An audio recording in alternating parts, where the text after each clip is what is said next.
Welkom by Zel's Daily Dish op 'n donderdag aand. Kom ek wys vir julle wat het ek gemaak.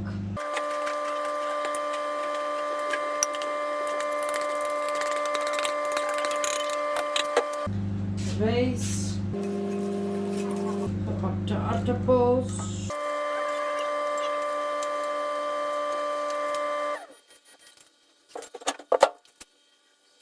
my spinasie. Ek het nou net bietjie binne warm gemaak. Ek gaan die res in bakkie sit en vries.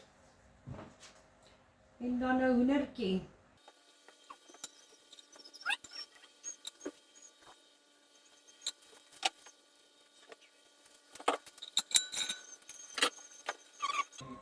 Hoender se sous oor die rys sit.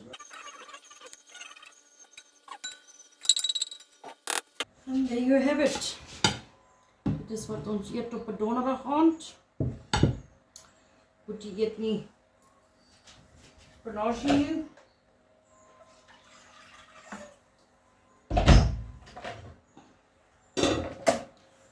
Mag julle geseënde aandjie, laat weet my in die comments wat julle eet. Like, comment, follow, share. En gaan subscribe asseblief op my YouTube channel. My details is in my bio. Bye, be blessed.